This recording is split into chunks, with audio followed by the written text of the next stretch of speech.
All right. Hello. Welcome and good morning to the Coach's Corner brought to you by the Endurance Lab, where you can join us, recap the week, and answer your questions from the forum. My name's Jason Flores, one of your Endurance Lab coaches, and today I'm joined by coaches Mitch Stangerman and our nutritional therapist, Andrea Cullen. Good morning, you guys. Morning. Good morning. Excellent, excellent. It's good. Let's bring up our show notes here. We'll go ahead and get started. I'm going to go straight over to Andrea this morning. She's got a fun collection of things and a desk full of supplements and real food. She's actually going to cook us a meal for post-workout right on the show here today. We're going to talk a little bit about fueling after workouts, that is, or what do we got? This is kind of a little bit of a throw at. Let's hear it.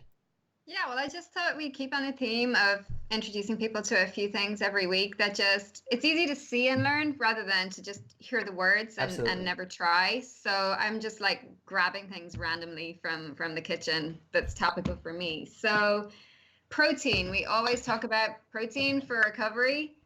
So I have three things that we can use as options. So we all have heard about our whey protein. Yep. Now, an important thing with the two that I have here is what you want to get is the Informed Sport or Safe for Sport or NSF certified for sport on your container. So this is European and it's drug screened, marked, and Informed Sport somewhere else. So that's whey protein. That can be used after training.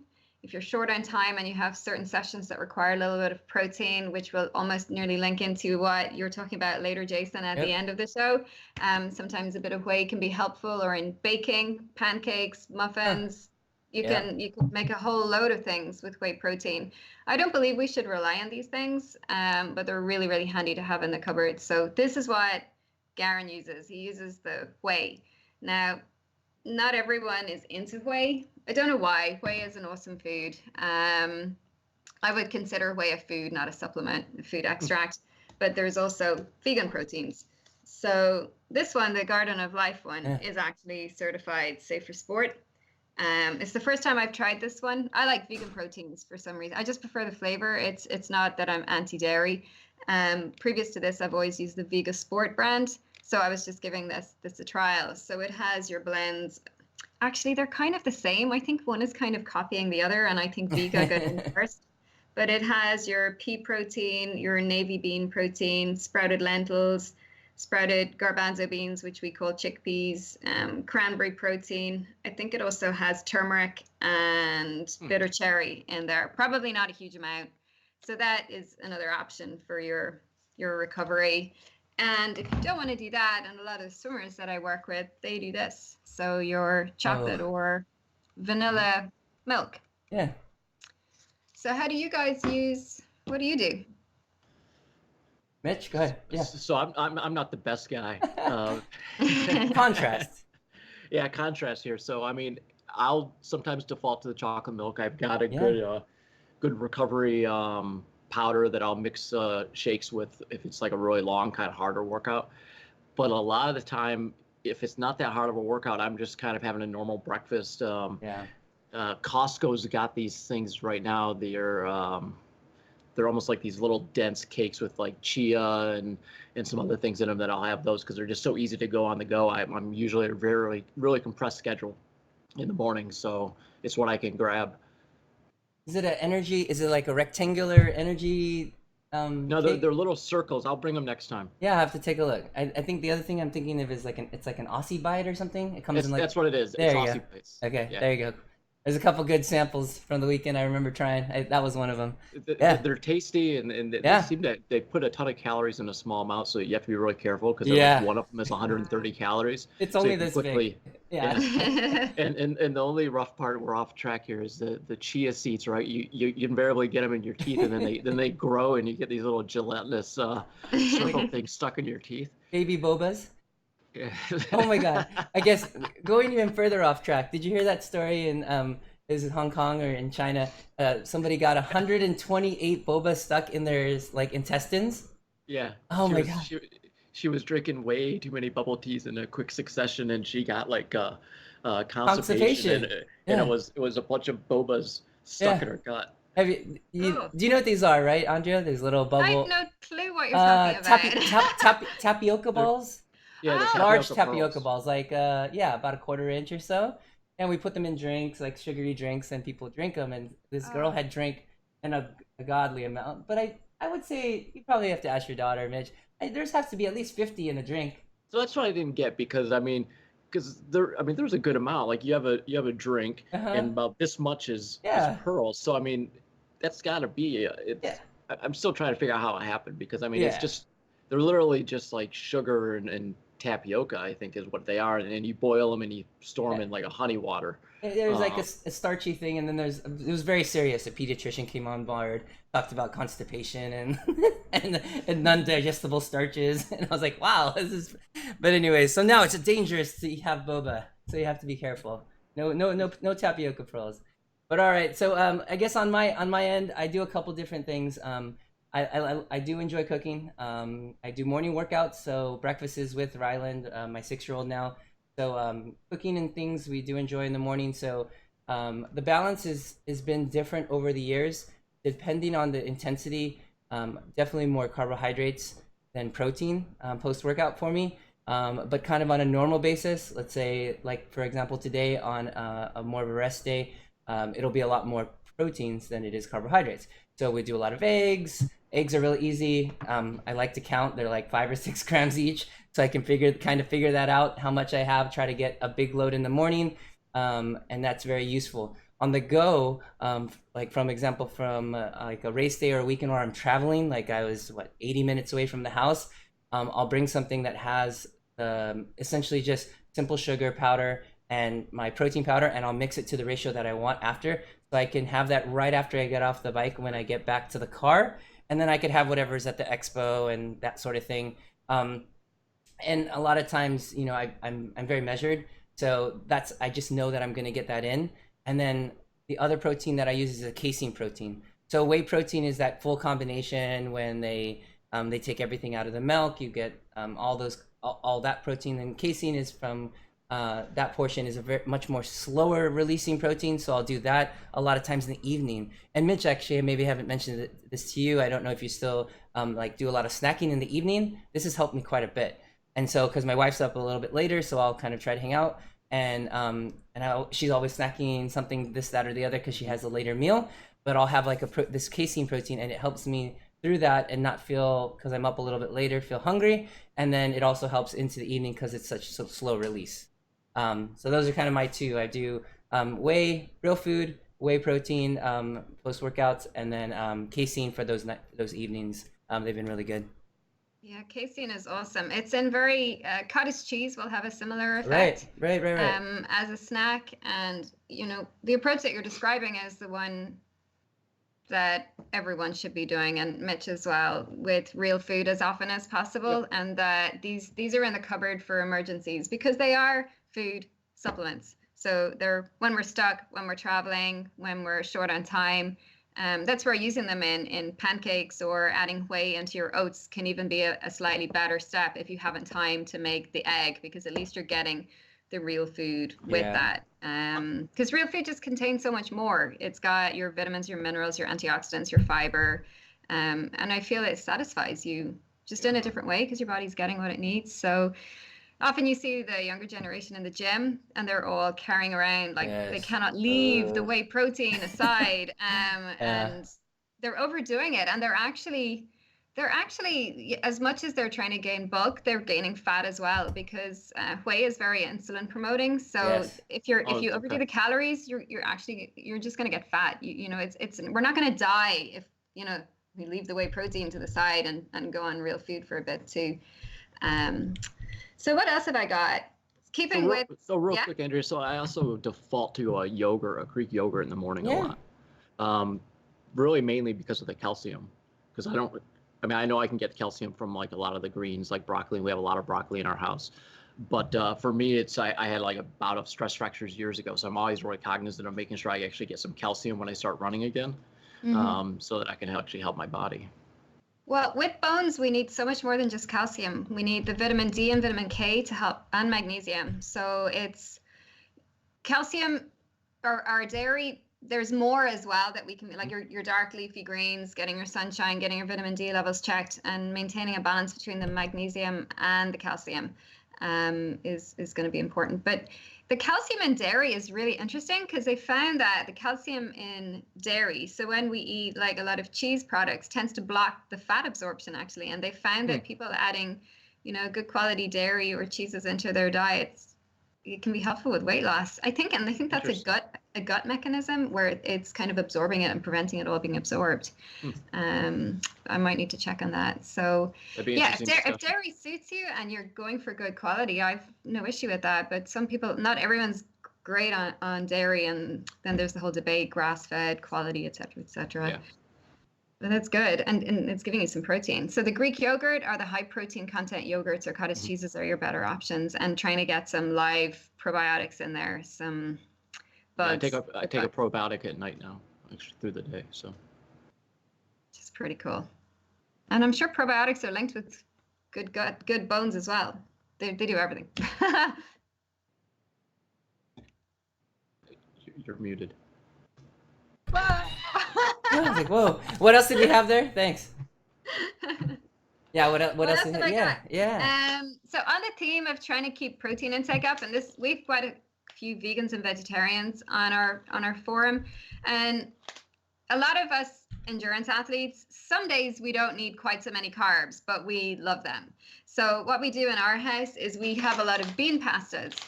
So things like black bean spaghetti. And there's also edamame bean spaghetti. These ones I haven't tried yet. Oh no, I have the mung bean, and you can get them in all sorts of different shapes, like spaghettis or spirals, or even gnocchi or gnocchi, or however you pronounce it. And how do they taste? Amazing. Yeah. And this is another one, pea pasta. So they're making spaghetti type food with beans and legumes, and they're high in protein, high in fiber, much lower in carbohydrates, and they're really good. Like, we had a chickpea pasta the other day, and like we way overate because we were like, wow, this is really good. And I'm not just telling fibs. They do taste good, and they work as a really good alternative to your regular wheat pastas. So for the days when you're more strength-based, or the volume or intensity of and duration of your training isn't that high, you could just switch out those pastas for the higher protein ones. And then on your days when you are doing the volume or intensity, bring back in the more carbohydrate-based pastas. Yeah, I think that's interesting. We have we do the black bean one. Trader Joe's, easily purchased right now, Mitch, if you want to give it a try. I think one thing to remember is if you ate wheat pasta by itself, it actually tastes like nothing. And so what we're looking for is a carrier of whatever sauce, other meats that we're putting on top. And so what you're typically looking for is something that's kind of essentially more bland piece, right? And that's what these ones might have a little bit of taste. You've had mung bean cake before though too, right, Mitch? Probably. No. Okay. So I thought for sure. But beans, yeah, I guess I want to. My wife would say it tastes like dirt, but it doesn't taste like dirt because she has it all the time. But it's definitely worth a try. You'll get some protein out of it versus almost nothing out of a wheat pasta. Yeah. So I mean, and my parents would say, "What about a whole wheat pasta?" I'm like, "Oh, it's just as bad. You should definitely try." And we've had them over. They've had it separately, just blindly, and it was fine. They couldn't tell the difference. So. Yeah, I think it's a good option, and you could definitely diversify what you're having in your meals when you need them, and you can use these as tools. Yeah, we're not big pasta folks in our house. We're more, kind of traditional kind of meat, vegetables in a starch, and try to limit the starch. But absolutely. No, I definitely I'll grab a box. It'd be interesting to see. Yeah, give it a try. What else is coming? Anything else from the kitchen there, Andrea? There's one more from the kitchen and then one practical one. So I got a podium recently in a race, and I got some freebies. Yeah, you did. So the freebies that they gave us were something that I used years and years ago for my athletes, and I'd kind of forgotten about. I even had the company sponsor some athletes. So it's the cherry. So there's different brands, like on iHerb in the States, you have the company Dynamic Health, and they've got a 5-time concentrated bitter cherry extract. And then Cherry Active have made little shots as well as having it. Now, Garen, I said, "Did you get your shot?" He said, "Oh my God, they're terrible." Yeah, it's rough. He didn't dilute it. This is like the shot to make a drink. He thought it was a gel. Oh. So he drank it on the bike and got a bit of a surprise. But bitter cherry, and And I would assume a lot of very darkly pigmented fruits, the research just needs to follow on those, are really helpful for recovery, inflammation, antioxidant content. And bitter cherry in particular helps to raise melatonin levels. So it's really helpful in the evening time. And anecdotally, some of my athletes use it every time they get a cough or cold. They find that it reduces the time that they're sick. They just make a hot drink out of it. So there are your cherry shots. You use these, Jason, or a similar? I do some. It comes in the powder that I use that has beet juice. So it's in that. I use the one from Endurance 360. And yeah, I usually do a 3-day loading phase like we did at camp, which is 2 servings the 3 days before and then 1 the morning of. And I actually didn't do caffeine for my race, and I'll talk a little bit about it later because they do kind of co-inhibit. So I only do one or the other, and it worked well because then I could use caffeine later on in the race because I knew that there's going to be some big things coming up, and so I used it later on. So definitely not using them together. Tart cherry juice kind of every day for recovery, from what I understand, is a really good thing. But it's all throughout the day, and the dosing is quite high, so you got to really enjoy your cherry juice if you're having it. Yeah. I do think, to get a blend of that with your other kind of colorful beans or very darkly pigmented vegetables will probably hit similar, so that you don't need to be just having cherry all of the time or buying an expensive extract, because cherry is quite expensive. But it's all good, especially if you're not a great fruit or vegetable eater, to try and get these things in other ways. Absolutely. The last one. Here we go.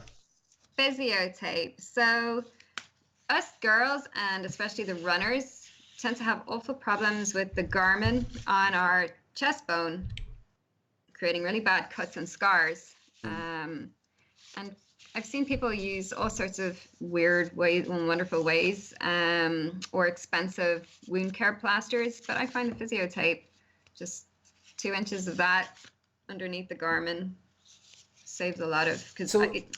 So what's what you're getting cut by the edge of the garment, like the edge of the, where's my, oh, it's not here. Oh, so it's a plastic edge of the, interesting.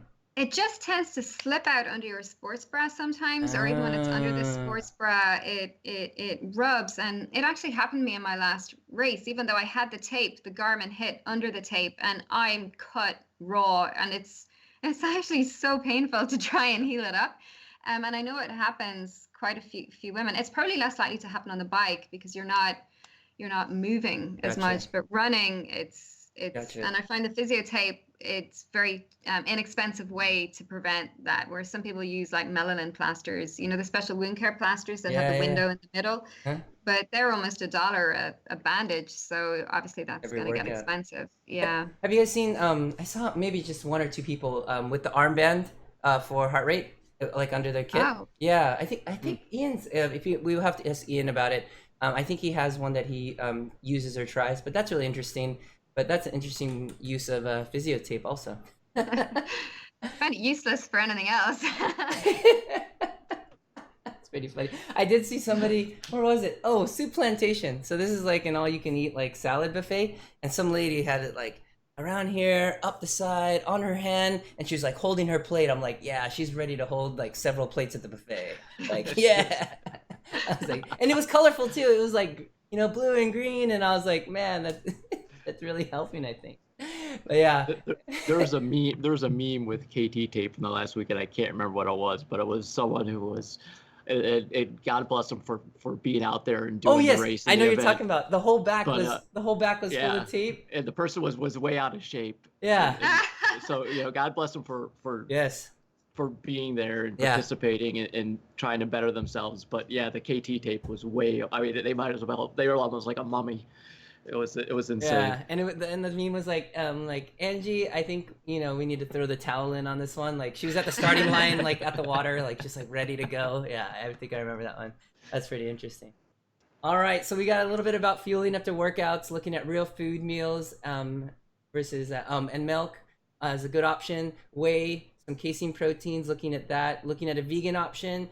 Looking at some other protein options like bean pasta, mung bean, green bee pasta as good options, kind of as your real food substitution. some fun options in Tart cherry extracts, and then a really interesting use of cherry tape, Physio Tape. Excellent. All right, let's slide on over to the article of the week. And Mitch has found something really interesting that came across. So much so, I got a chance to read it in line at Disneyland yesterday. That's awesome. So there's a section or column in Outside Magazine called Sweat Science by a gentleman named Alex Hutchinson, and he had an article in the last week or so called "Have We Really Found the Limit of Human Endurance?" And the article starts out, he got like 3 or 4 phone calls the same day from friends who had come across the study. I think it was actually in the BBC where it was first reported, saying that the ultimate limit of human endurance had been found, and they had done a study on racers in a run race called Race Across America. So it's like a 40-odd day race where people run from one side of the country to the next. And what the researchers were looking at, and what their hypothesis was that the maximum rate at which you can burn calories over a sustained period of time is really how you figure out the limit of human endurance. And what they did was they took data from that study. So they had poked and prodded these runners as they went across America and looked at their ability to digest calories and process them. And they plotted them against other studies of endurance events, everything from, short races to marathons to the Tour de France to the Race Across America, to even like some guys who were pushing sleds all the way to the North Pole or something like this. So they had some really interesting, they even had like some farmers in Gambia who must go through like a really long protracted harvest period, and how are they able to sustain themselves? So, I mean, we don't think of that as an endurance event, but I mean, it really is if you're out there every day doing this. So what they ended up doing was, if you just look at people on a calorie basis, we're all different. So they come up with this concept called metabolic scope, which they take your basal metabolic rate, so the rate at which you just would process calories sitting here doing nothing all day, and then as a multiple of how many calories you burn in the event. So by example, like if you're running a world record pace marathon, your metabolic scope is 15 times. So the amount of calories you burn would be 15 times your metabolic rate. For that period of time that you're running, not over the course of the race. And Tour de France racers, while they're active, they're burning it at about a 4.9 rate. So then they took all these numbers and they plotted them on a graph, and what was interesting was the curve shows itself, and it kind of evens out around 2.5, which is what they're saying, that this is kind of the limit. There's a limit of what your body can actually digest, they think, in the gut. Calories over the long run. So even these runners in the Race Across America, they started out processing calories higher for a day or so, but they eventually limited out around 2.5.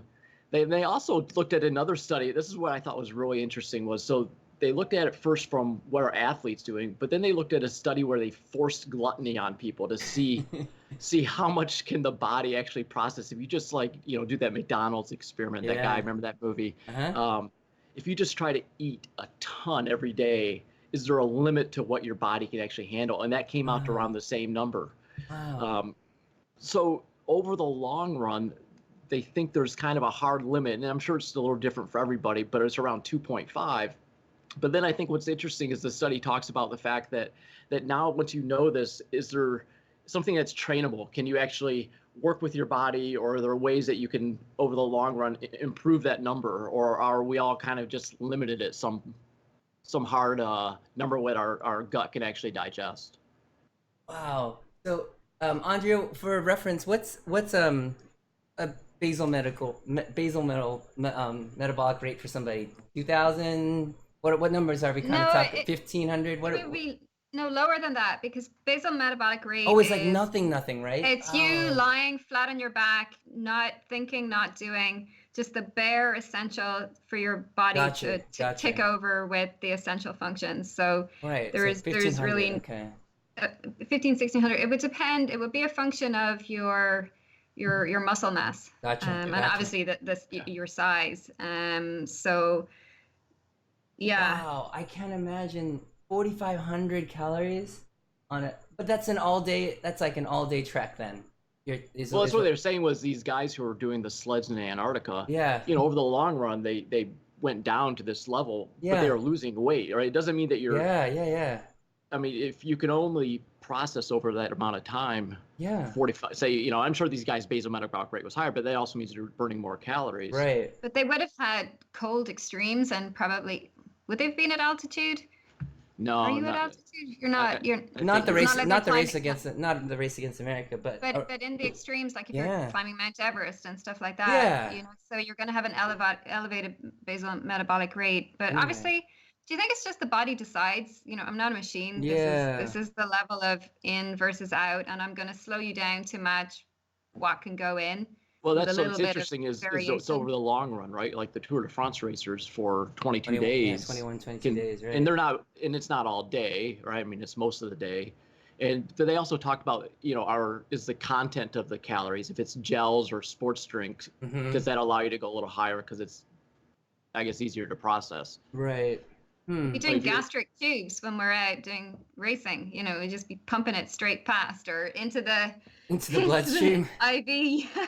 Yeah. But there will be a limit on everything that can process because the liver has to process the whole body's still working, and then that work takes energy too. So I suppose it would make sense that there has to be a limit. Yeah. And then you'll have an outlier that is freaky weird. Just like in every sport, you know, the freaky high VO2 max, the freaky long arms, the freaky big heart. There's going to be someone just genetically different. Yeah. That's nuts. But 2.5 times basal metabolic rate, they're calling that. And even the people, and people even just given everything they wanted to eat, couldn't even overeat that continuously over a longer period of time. Yeah. That's nuts. That's pretty nuts. And you know how full of calories things can be. I mean, we talked about some samples even just today, but just just stuffing yourself with all of that, your body would just be like, no more, just like not hungry anymore. And we talk about things that like real foods that have those triggers that where people are just, like if you eat all this protein, like your body would be like, oh, that's enough. At some point, the body just has that that instinct, like, hey, there's no more I can put in. That's really interesting. I guess we just need to figure out. The question is like at the end is, could you train it to be 2.75 or 3.0, like in the example, and what would it take to do that? What's interesting though too is because in the triathlon world, there's always these folks who are trying to do like 100 Ironmen in 100 days. Yes. Oh my gosh. Last year, remember that? Yes, and you think about someone trying to do this and the caloric requirements of running an Ironman. And I can't off the top of my head know what the number is. I bet Andrea knows it, but put you on the spot. But how can you do these extreme events and not really have like a long-term lasting impact on your body? Because it seems like you reach a point where you're dynamic. So it's going to be, obviously there's the calorie in, calorie out, and we probably start to slow down to match what we can get in from a digestive system process. And also you can't just add in more fat because the gallbladder, and it's a different digestion system. And then I suppose sugars are going to be pretty easy. Protein, the liver can only handle so much. It can handle more than we think. But your immune system, there's a consequence. The endocrine system, just continually trying to race, there's going to be a cost there. So it could impact your thyroid or your adrenals, or, maybe your immune system function is going to be compromised. So you get sick. The musculoskeletal system, can it keep repairing itself so that you don't have a repetitive injuries? So there's so many, makes it hard to study, doesn't it? When there's so many, and your brain, once there's central fatigue, your brain is going to just go, no more.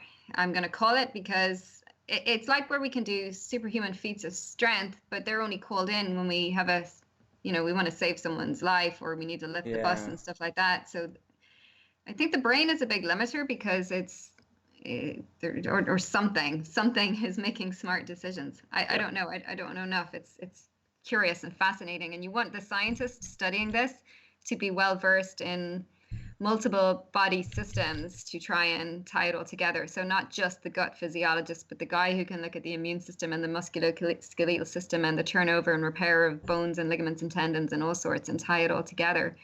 Yeah, fascinating. I guess the question is, I was trying to think of the name. It goes back to like the central governor theory, right? With the body kind of keeping control because it wants to stay alive. But we're trying to push the bodies outside of that comfort, outside of that governor, to almost trick it to do these, outstanding feats of endurance, outstanding feats of anything, when really the only time we get out of that is in a fight or flight response, but it's only for a short amount of time. It's not this 4-hour, 9-hour endeavor in the case of like triathlons and that sort of thing. Like, we're trying to push ourselves out of that, but finding where your comfort is I guess is important, and where your edge is, getting right up to the edge of it, I guess would be the other part of it. That's what a lot of this research kind of brings us. But man, that's pretty interesting. It's I feel like it's higher than I think I could ever put in. Over a long period of time. Over a long period of time, like if I ate like I did on Saturday every day, like I really wasn't hungry, but I knew there was things I had to eat because there's no way. But I mean, to keep going like that, it was nuts. I should, I might be able to total it, but I have some numbers from today. So excellent. Okay. Yeah. You would have to get fat adapted, and I'm sure if we looked at, ancient cultures where they had a lot of hard work, or look at famine and starvation kind of situations, but then these sort of situations, you're not turning off for a lot of calories because your body's gone into ketosis and your thyroid is slowed down. So then you're not going to have ultimate endurance. You're just kind of surviving slow. Yeah. Okay. Cool. Excellent. All right. So let's slide on over to a fun race report that I have here from California. So on Saturday, I raced in what's called the Giro de San Diego, actually. And I raced in the metric format, and so that's 66 miles for those here in the States. But it was definitely a fun ride. So let's say in the whole ride there was 685 riders, which is pretty impressive for just kind of a local ride here in San Diego. My ride had just under 200. I want to say 187 riders total. And in my age group there was 26 riders. So if you are familiar with the area, and those that are, it's a pretty quintessential climb. It's called Palomar South Grade. That's kind of the featured climb in the 66 miles. It came around mile 20, and it's a 12-mile climb with 4,500 feet of climbing. And it was the part of this ride, or the part of this fondo, it was actually timed. So once you hit the bottom of the climb, it was kind of a clear section where there wasn't any chance of kind of slowing down or stopping. There was a time chip that we were all wearing, similar to like a marathon or that sort of thing, beginning and at the summit. So you got a pretty clear shot at about 11 miles of it without really any cars. I want to say I maybe saw 5 cars in 12 miles, which is nice. It was pretty early in the morning. I want to say 8 o'clock.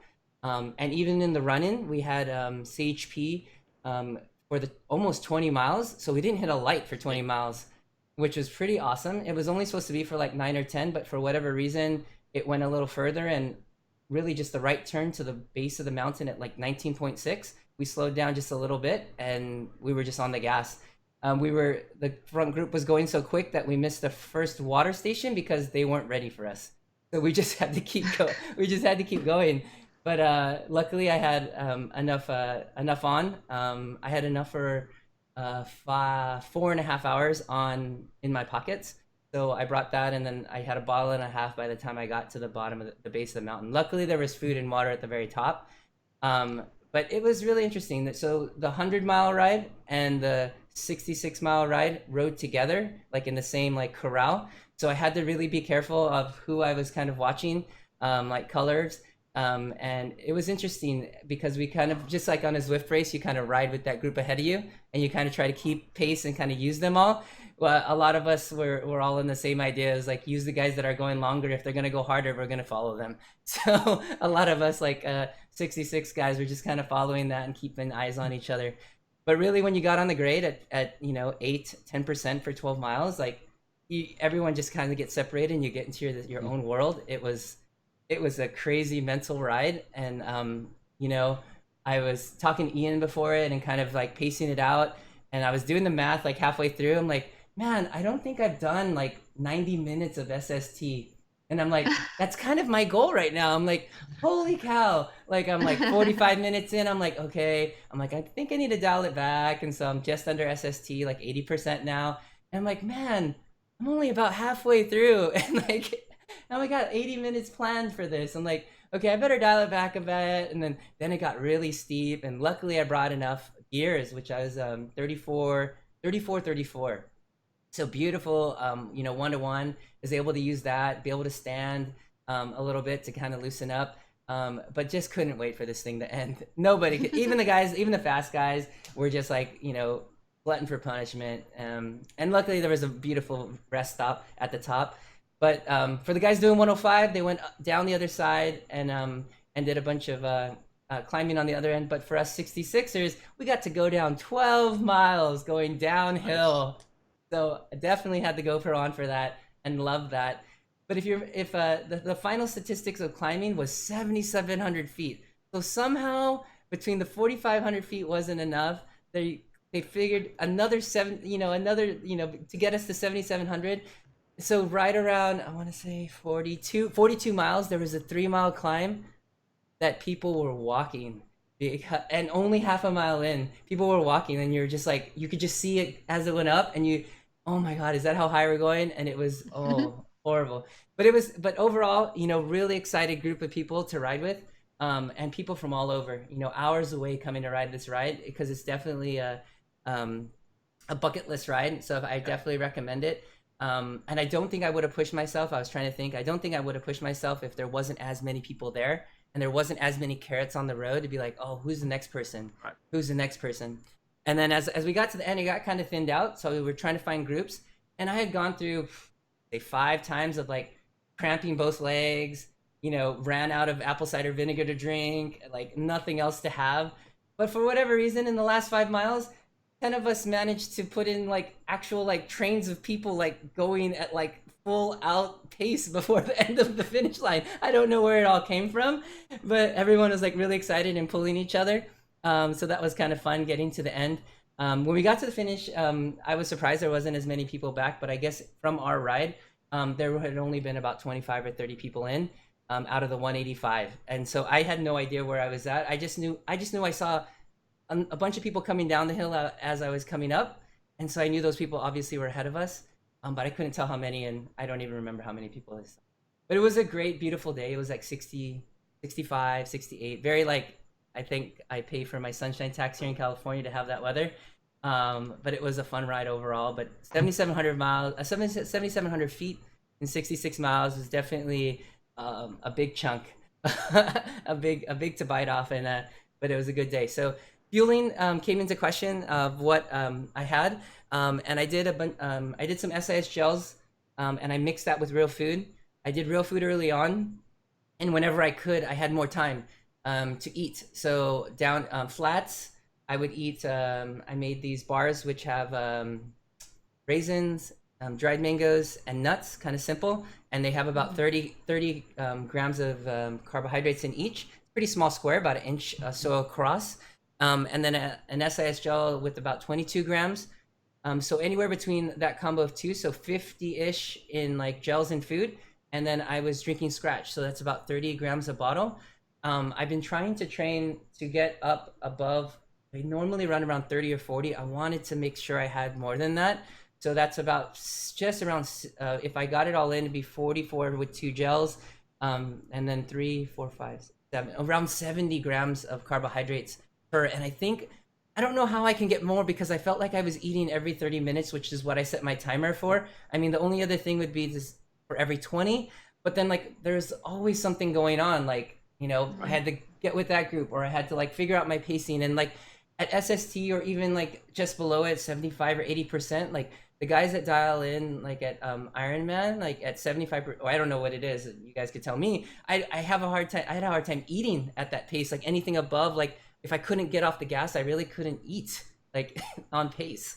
So. And how did you feel though? Because we all have different efficiency, and you're still not flat out. So yes, you're going to be burning carbs and some of your body fats. Yeah. So it's asking yourself, well, how did I feel on that? And I guess the only other way to get in more carbs, if you needed them at all, is you have to do it in the same density of food. So it's almost like adding some honey into the little bar that you make, or having so that you're not, because it's really hard. Like if you're cycling up that hill, I don't know how long it took, but 80 minutes. You're trying to chew and breathe. It's impossible. But then if you don't do anything, you're not getting it in. During the climb, were you eating solids, or was it all liquid? No, I couldn't. So like, so 20 minutes before, I took in like 150 milligram caffeine gel, and then I started the timer, and then 30 minutes after that, I was like, oh, I'm still at the bottom of the climb, still breathing okay, had a good group. I pulled out like a scratch bar, it was a bar. It was harder. It was solid food. I took 2 bites. I was like, I can't do this. I put it back in my pocket. I'm like, let me go the other side and start pulling gels, and then gels and like breathing through my teeth, like and then trying to squeeze them out, breathe through my teeth. But and so did that. And so I essentially just went gels like every 30 minutes as I went up. That's the only thing I could put in. I wasn't hungry. I knew I needed to eat, and I knew I didn't want to run out like going up, and then I ate a huge amount on the top to give time to get to the bottom, because I knew I couldn't eat on the way down, because I averaged around just like 32 miles per hour on the way down. So I was like, okay, so I'm not gonna be able to eat for the next 30-40 minutes. And then I ate as I got to the bottom. Then I could eat solid food when I got to the bottom. But then anytime I would go higher than like 90 RPM, both my legs would start to seize. So I had to keep like a little bit of pressure on the pedal, or otherwise my legs would start seizing up, even though there wasn't much pace going. So I think that's the difference between long cycling events and like longer triathlon events, is because if I juxtapose like a half Ironman against that gravel race I did earlier this year, the Ironman, you're by yourself a lot. It's kind of a steady effort. There's really not a lot of group dynamics going on. I mean, you have to be aware, but it's much more steady, and there's just less distractions. But if I'm thinking to the road race, right? I mean, like you're saying, there's a group, and there's bridging, and there's turns, and there's so much going on. It's easy. Like, I know I didn't have enough calories during that event, and it's so hard, I think, just to it's time, but you can't do it right then, and then your mind goes somewhere else and you forget. I mean, I think that's really, I think the issue is, how do you manage so many things going on at one time and still make sure your nutrition is where it needs to be? Yeah, definitely. Like early on, I looked around, and the first 20 miles, I didn't see people really pulling things out. But I mean, how keen can you be? But that's where you need to get fuel in early, 30 minutes in, like we're 6 miles to the very first climb, which is like 3 miles up. And I was like, I got to eat before this for sure, make sure I feel good on the other side. But a lot of people that were like on the front, you just see them like pop out of like, we're like 10 miles in, like a 66 or 100 mile ride, and people popping out of the back of this group, like, they're stopped. Like, that was really, really fast. And, things don't ever go as neutral as they're supposed to, because we were supposed to be neutral for like the first 10 miles. But I guess they didn't put a car in front of us, so they just stopped all the lights. So the pace just kept going up and up and up until the 6 or 8 highway patrol couldn't even keep up with the lights, and so like they had to hurry up and get to the lights as we got to the climbs. Wow. But they should have put us, because what they said they were going to do is put someone in front of us, so that we would only go 15 to 20 until a certain amount of time, then they would let us go. But there must have been some miscommunication, because I felt like every time the road went up, the pace went up and never came back down. And then it was a good mix. It was a funny mix, because you got road racers, and there were guys with like full tri bikes, 808s, aero bars. They're like, this is a really... They rode aero bars in a group? It was really odd, and people were like really staying away from that group of people. And I guess I went back to read. I was like, is that legit? Like, could people ride? They said yes, but they said, be mindful of like, don't be in them in unsafe manner, because they didn't want to say no, not everybody could go. But after the first couple of miles, we didn't see a lot of those people, because they were like doing intervals off the front of the group. I don't know. And then so weird. People are like looking like, what are they doing? And then like after a while, we didn't see them. Yeah. Huh. It takes a crowd, I guess. But I mean, with 600 plus people, I mean, there were people doing like 30, 44 mile rides that didn't do the climb, but everything above that, 66 and 105, everyone did the Palomar South grade. So I definitely go back. I think if people visit 12 miles of the punishment, I thought, Baldy had it here, but that's really only 7 miles and 45 minutes. But 12 miles, and 80 minutes of climbing, man, that's... I don't know, Diablo, when you went, Mitch, what was the times like? It's just over an hour. Yeah, so I was 60. just looking it up. It's a little shorter, and I think similar elevation, maybe a Okay. little less. I think Yeah. a little less. Yeah, But I think interesting. if you continue Diablo with like the extra couple miles, I think they might be really similar. I was gonna look it up Yeah, today. yeah. Um, Interesting. Okay. uh, These are some of the quintessential climbs that people like. You go visit Pat up north in San Francisco, you yep. climb that. You come down here, you do Baldy with me, and you go to San Diego with Aaron Stifferman and those guys from ODZ. You'll do Palomar. So, but yeah, it was fun. It was interesting. I've got Big Bear in August, so we'll have to see. Kind of that's around 10,000. So I've got a couple more to train for. So low cadence for sure, even with the 1-to-1 ratio. Not definitely need to do more low cadence. There's never enough that you can do. You'll always run out of gear, even with a 1-to-1 ratio on your bike, unless I don't know. I don't know. I don't even know. You just run into a position where you're just below 80, below 70, and you have to be able to churn that gear. So it was fun. Overall, Well done. overall the result was fun. I got an update this morning. I ended up let's see, it'd be 20th overall in the ride, the whole like out of the 184, and I got 6th in the age group, out of 26. So that was pretty interesting. And then on the climb, out of I want to say, I forgot, it would be a couple hundred that did the 2 races. So I've got 200, maybe another 3. So out of 500 people, I got 75th in the climb. That's awesome. And I feel like pacing was all off, like it was all unbalanced, but I think there might be a little bit more there, but I don't know if I go back yet. I don't know if I go back yet. But it's interesting. But when you look at the numbers and in comparison, like that was pretty cool. For being the day before my birthday and Father's Day, hey, that was Yep. a good birthday. Awesome. Yeah. So cool. So fun. Excellent. All right. So as we wrap up today, I want to thank everybody for joining us today here in the Coach's Corner. And if you like what we hear, and we would love for you to share this podcast with your friends. And if you have any questions or any topics that would be interested in hearing us talk about it, send it over to coaches@endurancelab.fit. Don't forget, you can also follow us on Facebook and Instagram at The Endurance Lab and online at www.endurancelab.fit.